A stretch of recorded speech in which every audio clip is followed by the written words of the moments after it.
Carlos Cruz, vai um pão com manteiga ou nem por isso? Esta hora não, acabei de almoçar. O pão com manteiga, o Carlos Cruz fez vários programas em rádio. O pão com manteiga continua a ser ainda hoje uma fonte de inspiração para humoristas. Nuno Marco, por exemplo, que trabalha aqui connosco, refere isso várias vezes. E comecemos então pelo pão com manteiga. Uhum. Para quem não apanhou o pão com manteiga, e eu que nasci em 81, portanto, apanhei o pão com manteiga já depois, ou até através de formato digital. Para quem não apanhou, como é que se consegue descrever um programa daqueles? É difícil. É difícil, embora seja um dos autores. Se eu quiser explicar bem, o que eu posso dizer é que é um programa que nasceu de uma ideia que surgiu numa reunião que eu tive com o Mário Zambojal e o Zé Eduardo, que eram os pais fundadores comigo. A convite do João David Nunes entregou-me as manhãs de domingo para preencher.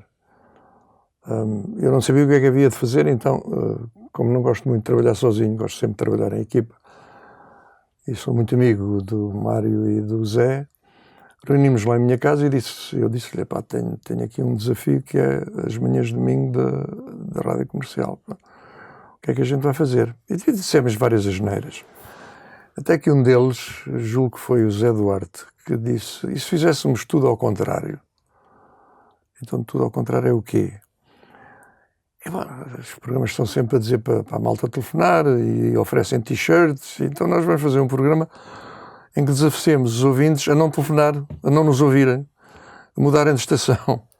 Portanto, essa foi o grãozinho que depois germinou. Depois alargámos a equipa e partimos do princípio que, além dessa filosofia de provocar o ouvinte, seria preenchido com textos que tivessem alguma coisa a ver com o humor, que fazia-se pouco na rádio nessa altura, tirando os Expedientes de Lisboa. Não havia humor. E então reuniu-se uma equipa praticamente de luxo. O Zé Eduardo, o Zambojal, depois o Orlando Neves, Eduardo Ferreira, Brito e Cunha. Depois veio o Fanha, o Brito e Cunha, além de escrever a rubrica O Rock e a Amiga, era quem fazia a seleção musical. Brito e Cunha e quem mais? O Fanha, já disse. E a equipe inicial foi essa. Eduardo Ferreira, também já disse. A equipe inicial foi essa, mas depois acrescentou-se, porque nos escreveu, ele estava retirado estava no Alentejo a trabalhar, escreveu-nos e eu já o conhecia da RTP, era um tipo com muito sentido de humor, até tinha um suplemento chamado O Coiso, no Diário de Lisboa, e é o Arturo Couto e Santos. Portanto, essa foi, digamos, a equipa que fez a primeira série, porque isto é por séries, não é? Portanto, fizemos a primeira em 1980, fizemos a segunda em 81, depois parámos, depois em 82 acho que ainda fizemos e depois então parámos quase definitivamente, porque voltámos em 88. E aí a equipa em 88 já não tinha Orlando Neves, já não tinha o Zé Fanha, acho eu, mas tinha o Joaquim Furtado, que também se juntou, com aquele ar sério, parece que não tem sentido de humor, mas tem.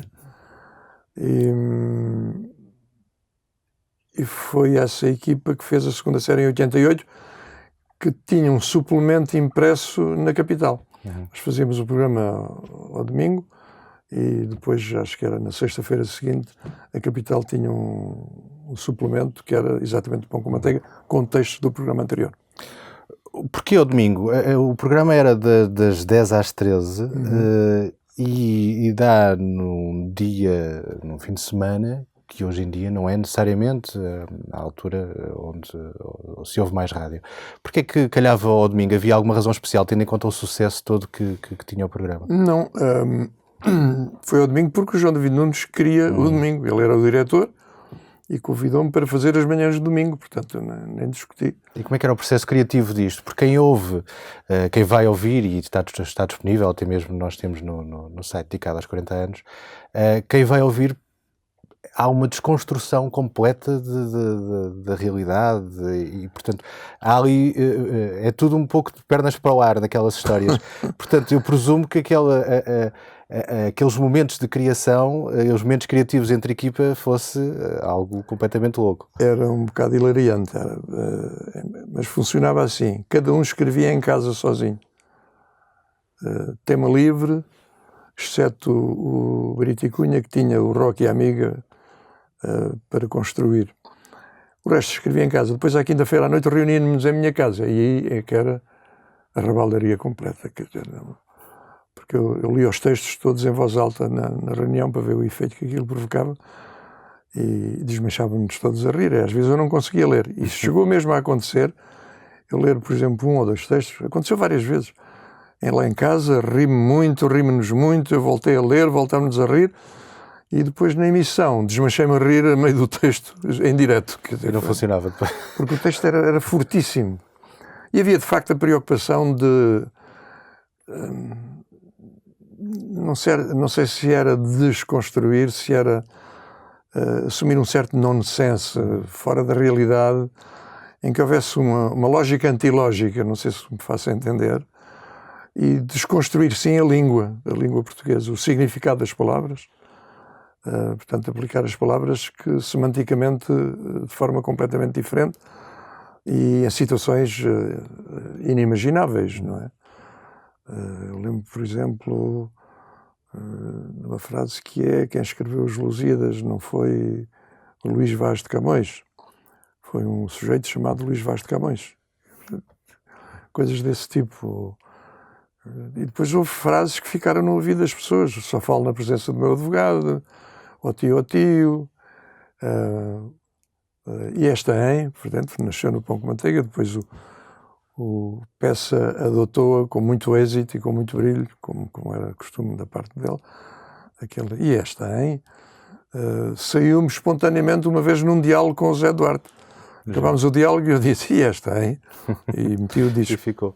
Consegue perceber a influência que esse programa teve no humor em Portugal e naquilo que foi feito depois em rádio? Quer dizer, eu não assumo isso muito, porque assumir isso dessa forma acaba por ser um autoelogio e eu percebo isso. E elogio em boca própria é vitupério, como diz o outro, não é? Mas conscientemente sei o êxito que teve, porque havia fenómenos incríveis. Havia pessoas que acordavam às 10 da manhã, punham um gravador no rádio, gravavam o programa, continuavam a dormir e ouviam a hora do almoço. Conheço casos de pessoas que iam para jogar ténis e acabaram por não jogar, ficaram dentro do carro parados a ouvir. Isso eram ecos que nos chegavam. E os telefonemas eram incríveis. Agora, curiosamente, falar em telefonemas, isto é uma coisa que a maior parte das pessoas não sabe e que eu relato na minha autobiografia, quando falo do Pão com Manteiga. A primeira emissão foi uma loucura, porque as pessoas entupiram o telefone a perguntar se eu estava bêbado. Quer dizer, porque foi um choque, não perceberam a nossa ideia, se calhar nós também não percebemos o que estava. Porque na emissão a seguir fizemos uma emissão com cores, em que alterámos, pusemos tudo da mesma cor, e outra emissão com cheiro, portanto, que os emissores lançavam cheiros para o ar, etc. E é que as pessoas começaram a perceber que havia uma certa lógica, isto é, uma certa tentativa de construir uma desconstrução. Então começaram a aderir, então foi uma bola de neve, quer dizer, acabamos com... Nessa altura, não sei se mediam as audiências, acho que sim, já se mediam, mas não tenho conhecimento dos números. Era uma loucura, de facto, quer dizer, eu era apanhado na rua, o Pão com Manteiga, e eles, a malta toda, se me via na rua, dizia: e esta, Ou só falo na presença do meu advogado e tal. E os textos são ainda hoje utilizáveis? Sente que os textos hoje estariam ainda atuais? Estão atualíssimos, quanto a mim. Aliás, nós fizemos 2 livros com textos. O primeiro foi o livro mais vendido na Feira do Livro. E depois, em 2007, alguém teve a ideia de fazer uma compilação de textos dos 2 volumes e lançámos exatamente um terceiro livro, mas com textos dos 2 primeiros. E hoje, quando leio aquilo, acho que aquilo tem perfeita atualidade. Quer dizer, agora é preciso ser dito de uma determinada forma, portanto a entoação é importante. Lido em voz alta tem mais força do que lido no papel, como muitas coisas, aliás. Não é? Há frases que se dizem que só têm força quando são ditas, depois escritas não têm força nenhuma. Mas substantivamente estão atuais, sim. Para além do Pão com Manteiga, o Carlos Cruz fez mais coisas aqui na rádio comercial. Fiz, quando se interrompeu o Pão com Manteiga, fiz um programa chamado Contra-Ataque, que era aos sábados à tarde. Que era um programa normal de música e com uma rubrica chamada Pão com Manteiga. Uma rubrica de 15 minutos com textos do Artur Couto e Santos. E depois também fiz, antes do regresso do Pão com Manteiga, fiz um programa chamado Duplex. Era Duplex porque era ao sábado e domingo. Portanto, sábado de manhã e domingo de manhã. Em que o sábado era preenchido com uma entrevista de fundo com uma personalidade. Lembro perfeitamente da entrevista que fiz ao Álvaro Cunhal, que eu tinha o Vítor Dias a ouvir e nos intervalos da publicidade vinha falar ao ouvido do Dr. Álvaro Cunhal, devia sempre dar instruções ou para fazer autocrítica ou qualquer coisa. E as manhãs de domingo eram mais musicais, com alguns textos soltos, mas eram mais de entretenimento puro, de ruído de fundo. Portanto, chamava-se Duplex. Esses foram os programas que eu fiz na rádio comercial. Que eu fiz, no fundo, fiz pouca rádio. Tirando os programas que já citámos aqui. Fiz o Tempo Zip ainda também. Mas fiz pouca rádio, fiz mais televisão. Embora gosto muito mais de rádio. Porquê? Não apenas que foi a primeira paixão, normalmente diz-se que é a mais duradoura, porque eu acho que para um profissional da comunicação é o maior desafio de comunicação é a rádio, porque não há imagem para ajudar. E, portanto, nós, com duas cordas vocais, dois musculozinhos, temos que transmitir a quem nos está a ouvir tudo. A emoção, as sensações, as notícias, mas a carga emocional deste ou daquele acontecimento, se é para dar, se não é apenas um noticiário frio, é só com a voz. E, portanto, quem não tiver essa capacidade não deve fazer rádio, não é? Porque o humor, por exemplo, não é? Os tons do humor. Ora, em televisão, juntamos a imagem é a primeira coisa que o espectador vê e às vezes nem ouve o que a pessoa está a dizer, é distraído pela imagem. Portanto, é nesse sentido que eu gosto mais de rádio, porque é um maior desafio profissional. E foi o primeiro amor, não é? E o Carlos fez, a certa altura, fez rádio e televisão ao mesmo tempo. Fiz o Pão com Manteiga, por exemplo. E notava essa diferença de reação das pessoas? Diferenciavam o Carlos Cruz da televisão e o Carlos Cruz da rádio? Quer dizer, eu não sei perceber o impacto que a rádio tem junto do público. Não dependia também dos programas, mas acho que as pessoas diferenciavam bem o conteúdo da rádio do conteúdo da televisão. Portanto, a repetição pelo povo das frases do Pão com Manteiga é uma coisa que não aconteceria, acho eu, se fosse feito na televisão. Exatamente por aquele fenómeno que eu lhe estou a dizer, que é preciso comunicar sem auxílio da imagem.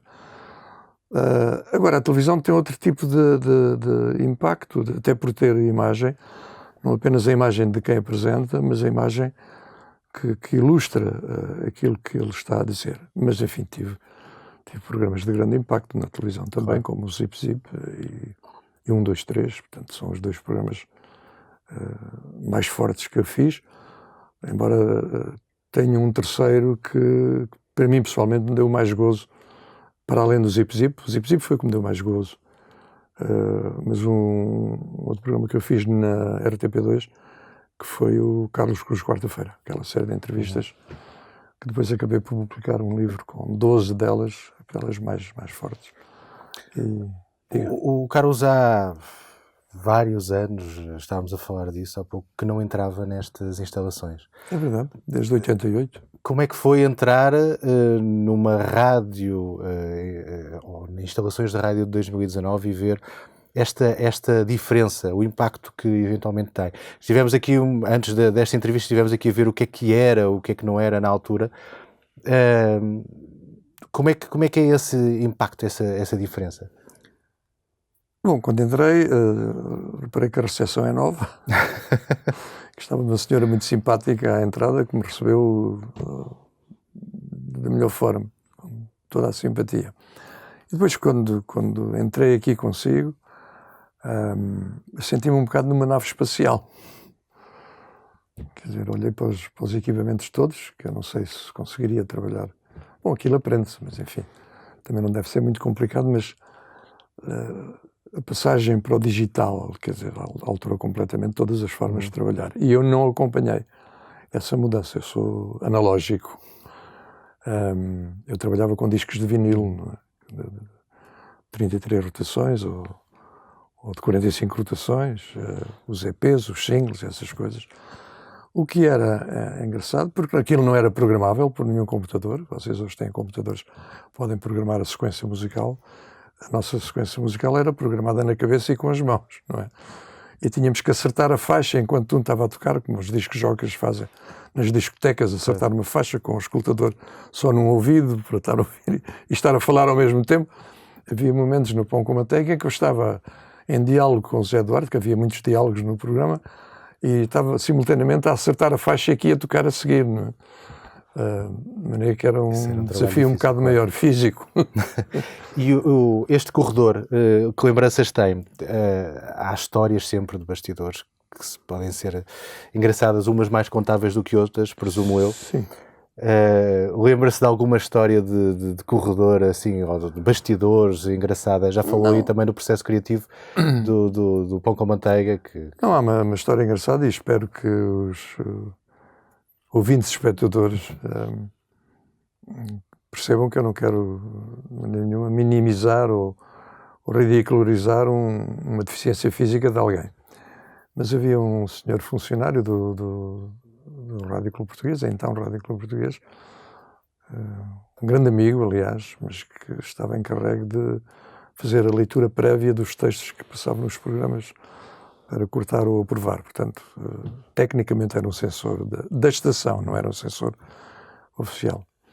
E havia o nosso querido colega Gomes Ferreira na televisão, e os dois tinham em comum o facto de ter um deficiente a andar. Portanto, eram coxos. Portanto, falando bem e depressa, eram coxos. Com formas diferentes de coxear. Portanto, não eram coxos iguais. E então, o Gomes Ferreira, juntamente com o Manuel Caetano, o Fialho Gouveia, o Henrique Mendes, tinham um programa FM. Isto foi na altura em que se inaugurou o FM. Foram convidados vários profissionais. Eu não fui, por acaso. E fizeram uma espécie de sociedade e fizeram um programa. E, entretanto, havia dias em que era o Gomes Ferreira que fazia, entrava ali na redação a coxear à sua maneira e passava pelo gabinete do outro senhor, do nosso querido amigo Jaime da Silva Pinto, e dava-lhe o texto, mas dava-lhe o texto de uma forma especial. Entrava no gabinete com o texto na mão esquerda, aqui era a secretária do Jaime, ele punha o texto com a mão direita, assim é que é, e fazia um movimento ao corpo e tirava logo com a mão esquerda, portanto o Jaime não tinha tempo para ver o texto. Então era o Jaime atrás do Gomes Ferreira, dá-me cá o texto, dá-me cá o texto, os dois a correr pelo corredor, mas a coxear. Portanto, chegávamos a juntar profissionais, cada casa, ali no hall de entrada para ver a corrida entre o Jaime da Silva Pinto e o Gomes Ferreira. Para ver se não passava, entre aspas, a censura da altura do texto, não é? Pois, exatamente. Hoje em dia é ouvinte de rádio ou nem por isso? Sou e não sou, portanto não sou fanático como era antigamente, porque tenho outras ocupações, nomeadamente ver cinema na televisão e escrever, estou a tentar escrever, mas ouço rádio no carro, evidentemente, ouço bastante rádio no carro, e faço zapping, embora me fixe mais na M80, porque é música do meu tempo, de juventude, é uma forma de me lembrar, e além disso é uma música de que eu gosto mais, smooth, por causa do jazz, que tem muito jazz, E rádio comercial, se ando de manhã no carro, é de manhã, quer dizer, porque as manhãs da rádio comercial são incontornáveis, não é? E, portanto, quando estou no carro, em casa ouço pouco, embora às vezes ouço, tenho um rádio no escritório, que às vezes ouço, só que se me quero concentrar, tenho que pôr numa estação só com música, ou então ponho um CD só com música, porque com as pessoas a falar eu não consigo concentrar-me. A rádio comercial é líder de audiências. Há pouco já falou na questão de ter ideia que de facto havia medição de audiências. Hoje em dia é líder de audiências através da medição que existe. Como é que, tendo passado por aqui, como é que olha para essa conquista, com o facto de a rádio comercial hoje em dia ser líder de audiências? Eu acho que a conquista tem muito a ver com o talento das pessoas que trabalham aqui. Quer dizer, portanto, se as pessoas fossem profissionalmente ou tecnicamente ignorantes, era muito difícil construir, a não ser que fossem tão ignorantes que só fizessem asneiras e as asneiras tivessem o impacto que teve o pão com manteiga. Não podia acontecer.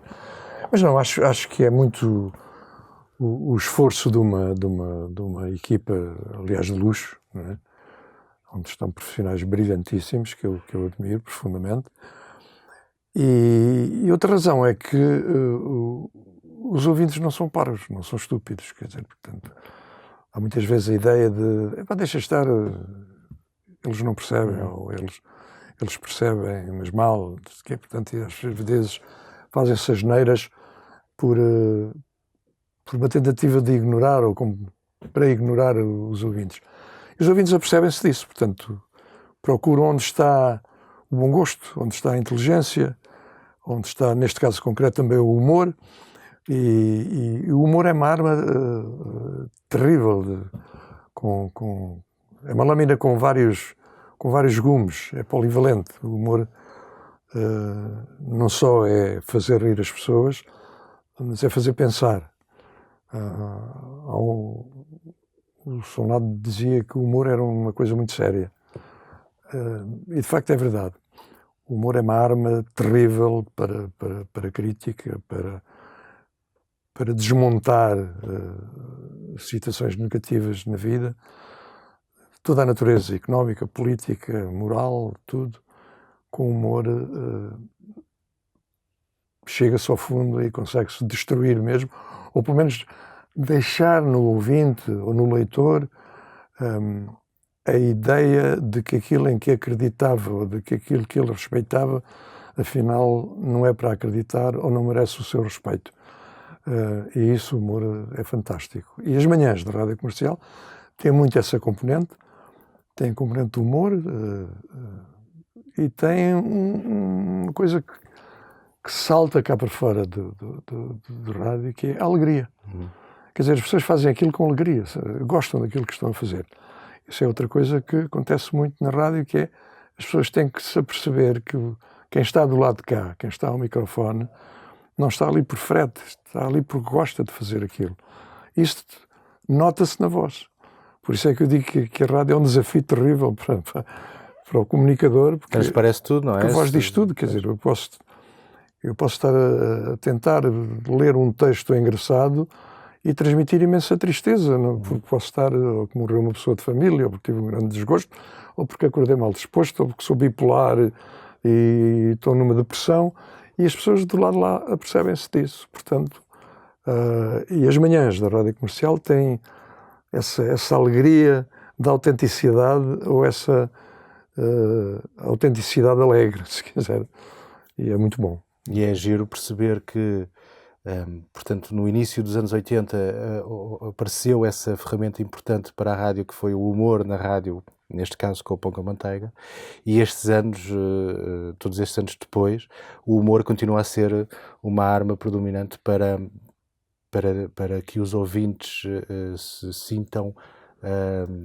talvez mais felizes de manhã, por exemplo, quando vão para o trabalho. Portanto, é uma arma que se mantém muito atual. Portanto, o Pão com Manteiga continua a ser muito atual hoje em dia. Você sabe que a vida das pessoas não é fácil, não é? Tirando 0,1% da população, a vida não é fácil. E, portanto, está cheia de desgraças e de situações miseráveis, enfim, não vale a pena falar disso, mas devemos ter consciência de que a vida das pessoas não é fácil. E quando vão para o trabalho, ou quando regressam do trabalho, vão contrariadas porque não têm os ordenados que acham que merecem, porque têm patrões terríveis, ou têm colegas que não gostam, enfim. E, portanto, essa lufada de alegria nas manhãs da Comercial é, digamos, uma companhia que o ouvinte adota. E depois, ao fim do dia, enfim, normalmente as estações preocupam-se muito com a informação, os cidadãos também se preocupam muito com a informação, embora cheguem a casa e tenham os telejornais, etc. Mas repare que o indivíduo vai para casa depois de um dia de trabalho, muitas vezes com imensas chatices, tipo que é mal pago e não sei o quê, chega a casa, os filhos estão a fazer os trabalhos de casa, não está com os filhos, depois jantam e os filhos têm que ir para a cama.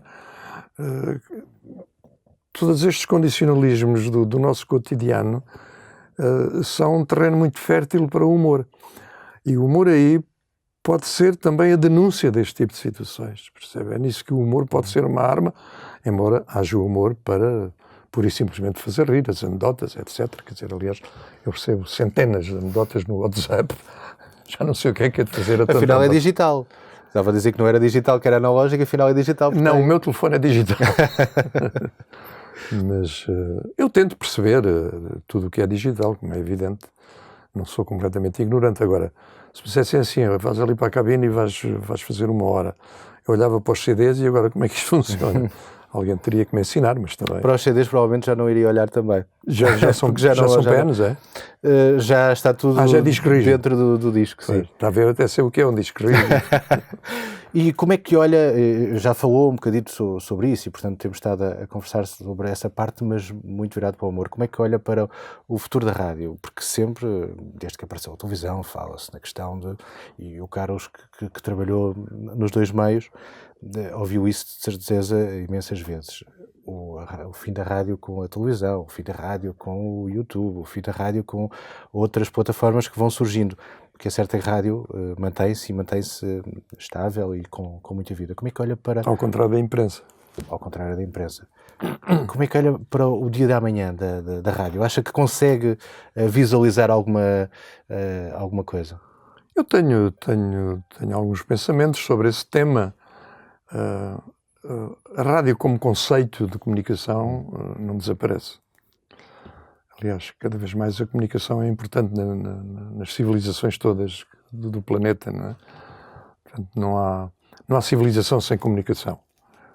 Até como fator de desenvolvimento, a transmissão de ideias novas, de descobertas, etc., novas tecnologias. Agora, o que eu acho é que a rádio como nós a vemos hoje, que é um receptor e um estúdio, ou vários estúdios que transmitem por umas antenas que depois são apanhadas por rádios, telefonias, cada vez há menos à venda, se reparar. O que eu acho é que a rádio vai mudar de meio de transmissão e vai tudo passar para a internet. Acho que as estações de rádio vão ser estações de internet e não são ainda porque há que trabalhar mais a qualidade do som na internet quando se trata dessa responsabilidade de ser uma estação de rádio, mas já há plataformas na internet onde estão alojadas algumas rádios. Tenho uma amiga que tem uma rádio em Londres só de internet, a Rádio Atlântico Sul, se não me engano. Isso em termos de distribuição, em termos de conteúdos, acha que se vai manter o mesmo panorama, ou seja, a informação, portanto, a prestação os serviços, a música, o humor, os debates, portanto, são esses conteúdos que vão servir para alimentar a rádio também no futuro? Sim, os formatos não têm muito por onde alterar. Agora, acho que vai haver transformações, nomeadamente a descoberta de novos protagonistas. Quando estamos a falar em debates, acho que nós estamos cansados de ver debates políticos com as mesmas caras, e são caras de políticos, portanto, ser advogado em causa própria, não é? Portanto, cada um vai para ali defender a sua sardinha, quando os debates deviam ser para educar, entre aspas, evidentemente, educar as pessoas, esclarecer as pessoas. mas estamos muito longe dessa situação. Tem que haver primeiro uma alteração profunda do sistema político, do sistema partidário, para que, ao nível dos debates e da informação, haja alterações. A informação está neste momento à beira de um abismo, que é o mundo das fake news. Nós vamos chegar a um ponto em que não sabemos se aquilo que a informação nos dá é verdadeiro ou não. Excetuando talvez notícias internacionais, mas notícias nacionais, vai haver uma tentação de muitos organismos que têm a seu cargo a informação, como já acontece na imprensa, aliás, para entrarem no terreno das fake news. E aí é meio incógnita, não sei como é que as pessoas vão reagir quando descobrirem que estão a ser enganadas, porque vai demorar tempo a descobrir. Uma notícia falsa bem escrita é uma notícia verdadeira para quem a lê, isso não tem, ou para quem a ouve. Portanto, acho que os jornalistas vão começar a treinar-se em técnicas de escrita de fake news. Isto é um bocado, não é o Admirável Mundo Novo, mas é primo do Admirável Mundo Novo, não é? Porque acima das fake news depois haverá um Big Brother. Eu não estou já não tenho idade para ser pessimista, porque vou cá estar há poucos anos, embora gostasse muito de assistir a essas transformações. No campo musical depende da evolução da música, claro. Mas a música fará sempre parte da rádio, não é? E o humor, acho que sim, acho que terá lugar, e mais, acho que é necessário que apareçam mais humoristas. Não é preciso ser muito espetacular, basta ser humorista, não é? Porque há humoristas que tentam fazer do humor espetáculo, até físico, etc. Tem graça, a gente ri-se, mas não é desse humor que eu estou a falar. Acho que o humor pode continuar a ser, e deverá ser, na rádio, uma arma para a evolução das pessoas. Agora imagino que está dentro do estúdio de rádio. Como é que fechava esta entrevista?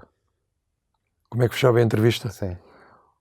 Oh, Nuno Matos, muito obrigado por ter estado connosco, por ter respondido a todas as perguntas que lhe fiz.